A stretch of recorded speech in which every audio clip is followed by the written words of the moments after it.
Neighbors and police in Decatur Township say there has been a familiar sight as of late. Adults with mental disabilities walking away from their homes and caretakers. Tonight, an Iteam investigation has uncovered numerous police runs, frustrated neighbors, and questions of care. Iteam Bennett Habley here now with his investigation that's already prompting change in that neighborhood. Bennett. David Brooke, you could sum this up with two words: fear and frustration. Police are frustrated by constant calls for service. Neighbors say they are fearful and are having a hard time finding that balance for having compassion for a fragile population and feeling safe in their own homes. It's disturbing to see that, somebody, that has a mental disability out running the streets at 6 o'clock in the morning. He didn't have a jacket on, no shoes. He had an adult diaper on, and he didn't know where he was at. Brandon Goodwin's security cameras captured a man crawling inside his wife's SUV. Temperatures overnight had dipped into the 30s. The man with no shoes, no coat, and a diaper then tries to open the door to Brandon's home. He is not a robber or a thief. He's Brandon's neighbor. It's just a very uneasy feeling. It's a feeling that you don't know, what if the door had been unlocked? This is not the first time Brandon says the man with mental disabilities has walked away from his house and his caretakers. This encounter happened in February. I was just trying to get him to respond to me. I said anything you said to him, it was almost like he couldn't hear you. The look that he gave you, it was a very uneasy feeling of, is this guy gonna snap or? We showed Brandon's security footage to Dr. Jim Dalton, the head of Daymar Services. The company provides caretakers and resources to roughly 140 adults with mental disabilities, including in residential areas like the home on Brandon Street, where the man lives. Your reaction? The other part of the video shows him trying to enter the residence. So certainly my reaction is that video does not look very good. I'm not fond of that video, and I don't know exactly what is going on, nor would I have the ability to identify that particular individual. I asked Dr. Dalton if the video raises questions about the quality of care being provided. He again said he didn't know enough about that situation, but added that sometimes caregivers and clients aren't a good match, and that how adults with mental disabilities are cared for can require some adjustments. Would any adjusted plan include putting an adult diaper on the outside of somebody's clothing? Not that I am aware of. Would there be any reason to do that? No, there wouldn't be any reason to do that unless, again, if that individual felt more secure putting their own diaper on, which individuals can do that, sometimes that occurs. I just don't know what happened in that situation. Iteam discovered Brandon's experiences aren't unique. Over the years, IMPD has responded to dozens of calls of missing persons reports, assaults, and mental health investigations, all related to mentally disabled adults walking away from their homes or the Daymar caretakers tasked with supervising them. He waves at me, seems like a nice guy, but he goes out of control. He just has problems, mental problems. Robert Busick lives on another street in Decatur Township. Records show Indianapolis police filed 11 reports this year alone on the mentally disabled man living on his street. Most were missing persons reports, but one included the man himself calling police, claiming his caretaker had assaulted him, which he denied. If you got the police coming up here, ambulances and the fire trucks and that, off and on, average 2 to 4 to 5 times a month or even more, you get tired of it. We've had numerous counts with them. They came in through our garage. They've tried to get the windows open, try to get the doors open, and it never stops, it seems like. Brandon says his first encounter led him to install security cameras, a privacy fence. He says he's called police 4 times. A copy of the report from February shows Brandon told officers he owned a firearm and was concerned a Daymar client might walk into another home and get shot. It just seems like it's happening more and more often, and it's not going to end good for somebody. The officer noted that over the past few years, IMPD has recovered numerous Daymar clients, and that when officers have made contact with staffing who have no knowledge of their missing clients until notified by IMPD. Are your staffers failing to supervise these folks? Well, again, it's really important that you understand, that everyone understands, is that supervision around caring is different than holding people outside of their choice. That is something that we absolutely cannot do. Dr. Dalton says the people who live in these homes can come and go as they please. But we noticed there was no doorknob on this one house, and neighbors have concerns about what role they should play in all of this. I think a lot of people around here is very, very frustrated with it. They are very lovable, wonderful, talented, great people. They're just very different, and they deal with disabilities that are just tremendous every day. Now, after showing that surveillance footage to Daymar, staffers contacted us and said that they needed to report that incident. As a result of our investigation, Dr. Dalton says that one solution might be the need for additional community conversations to discuss what roles that Daymar neighbors and police can play in dealing with this fragile population. The first of those meetings, by the way, set for tomorrow, and we'll have the locations on our website momentarily at wishtv.com. We are done feeling trapped in our own home by one individual that no one will own up. And right now, from everything that you guys have said, I completely fault Daymar.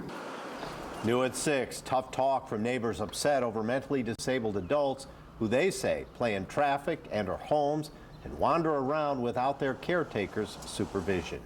Indianapolis police have called it a drain on resources with dozens of runs over the years, but few arrests. Iteam's investigation prompted a series of meetings between the company who provides the care and neighbors. Iteam's Bennett Haberly joins us now with the outcome of those meetings, Bennett. Brooke and Dave, last night was the third of those meetings. Neighbors say they blame Daymar Services, the company that provides the caretakers, for failing to provide adequate support or do anything to stop these mentally disabled adults from wandering around unsupervised. They say their concern is safety. Daymar says institutionalizing these people is an old model and a non-starter, and that finding an alternative home is often difficult. Tell us what has been done to correct any situation. We see no action. I'm concerned for his safety. Neighbors didn't hold back. We are done feeling trapped in our own home by one individual. Daymar Services provides caretakers for mentally challenged adults in residential homes. The problem, neighbors say, is that those mentally challenged adults often walk away from those homes and their caretakers. He's in my garage. I walk out and he's standing there, begging for help, telling us that he's being abused, starved, hurt, and needs a ride. Over the years, Indianapolis police have responded to dozens of missing persons reports, assaults, and mental health investigations related to Daymar clients walking away. One neighbor told Iteam he's pulled a gun on one of the men before. I know it's sometimes easy to get mad at Daymar. At times, this meeting, meant to bridge the gap between neighbors and Daymar administrators, appeared to only deepen the divide. Let's take him and put him out of his home. That's not what I'm saying. Well, what would you like us to do? What I would What like is you your to do suggestion? is do something quicker to make sure he is safe. In another Decatur neighborhood, a similar issue. Neighbors say video first aired by Iteam of a mentally disabled man walking around barefoot with an adult diaper on the outside of his pants is not a one-off, but a long-standing pattern of lax supervision by Daymar caretakers. I've made police reports. Lindsay Rudman says the mentally disabled man has for years walked away from his home. In a cell phone video she narrates as her husband walks that man back to his home and caretakers. Caregivers still don't know he's gone. Nobody paying attention. This is just, it's sick. Daymar President Jim Dalton says clients usually have free will to leave their homes. But we noticed this Daymar house had no doorknob. After our report aired last week, we noticed that doorknob had been replaced. And sometimes when you have the charge of caring for someone with such great disabilities, and sometimes you're caring for more than one at one time, things don't always go perfect. Dr. Dalton says finding new homes for these individuals can be difficult and time-consuming. The same could be said for appeasing neighbors' concerns. I think that they would like for us to do a lot more, and when I explained to them that there are limits to what we're able to do based on the client rights, I do think they were still frustrated with that, and I think if I was in their situation, I probably would be too. So the concrete solution here remains to be seen. Damar says they are working diligently to find new placement for some of these individuals, but that finding a spot is hard given that many of them have very specific needs, Brooke. But it sounds like it's a good thing that you at least showed a spotlight on this issue because something is being done now. Well, at least that's the conversation. Yeah. You know, the uncomfortable conversation that these two parties had hopefully is prompting some change. I know you'll follow it. Yep. Bennett, thanks. Sure. And it makes me mad. These are angry tears. I'm mad.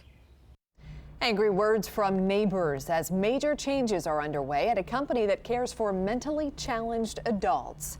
Damar Services says it is dramatically reducing its in-home care services. But it denies that it has anything to do with a recent Iteam investigation that exposed questionable supervision by caregivers. Iteam's Bennett Haverly joins us now to explain. Bennett? David Brooke, Damar is calling this a business decision that had been in the works for more than a year, and they say that it is not in response to our investigation that showed how mentally challenged adults have often walked away from their homes and caretakers. Damar, which had provided in-home caregivers to 100 mentally challenged adults, now says it's reducing that number dramatically. Morning, afternoon, evening, nighttime, doesn't matter. I mean, he looks so beat up. Lindsay Rudman's cell phone is filled with pictures and videos of the mentally challenged man down the street, who she says often walked away from his home. His in-home caregivers, she says, nowhere in sight. Caregivers are still not out. They still don't know he's missing. She's recorded several encounters over the years with the severely autistic man. Lindsay says he often comes by simply wanting a soft drink. But other encounters, she says, were more concerning. What they did to that young man was sick. It was sick. He had bloody lips, full diapers. Half the time he didn't have clothes on. And it's upsetting. It is. It's upsetting. Other neighbors also reported concerns about the man's care. Video first reported by Iteam shows the man walking down the street in early May, when overnight temperatures had dipped into the 30s. He is barefoot, with an adult diaper on the outside of his clothing. Police records show they've made nearly 50 runs to Damar residential homes this year alone for missing persons reports, assaults, or mental health investigations. Oftentimes, police say the caregivers had no knowledge that the individuals were missing until they were notified by IMPD. It's sad because they trust these people to take care of people that can't take care of themselves, and they're not doing their job. Damar held meetings last week to address neighbors' concerns. Then yesterday, neighbors noticed the mentally challenged man was being moved out. His family tells Iteam they've made other arrangements.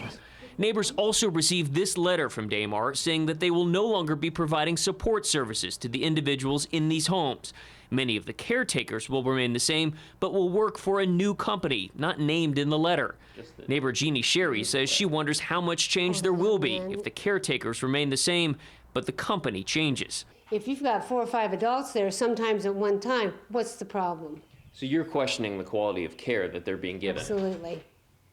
Absolutely. A Damar spokeswoman said that CEO Jim Dalton was unavailable for an interview, but he shared this with us last week. Sometimes when you have the charge of caring for someone with such great disabilities, and sometimes you're caring for more than one at one time, things don't always go perfect.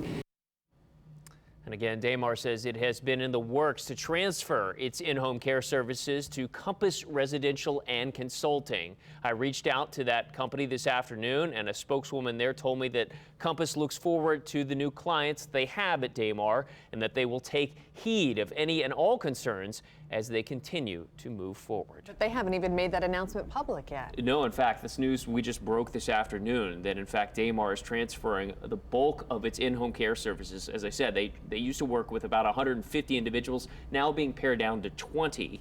Wow. And so Compass says in the near future they hope to basically introduce themselves and explain how they plan to go about taking care of these very fragile individuals. And it's interesting timing. They say it had nothing to do with the Iteam investigation. Right. But a week after the Iteam investigation, they made these changes. Their contention is the timing is coincidental. I mean, neighbors have raised clear concerns about the quality of care being provided to some of these individuals. Damar says that this plan to shift this business strategy has been in the works for about a year now. All right, Bennett, thank you. Sure.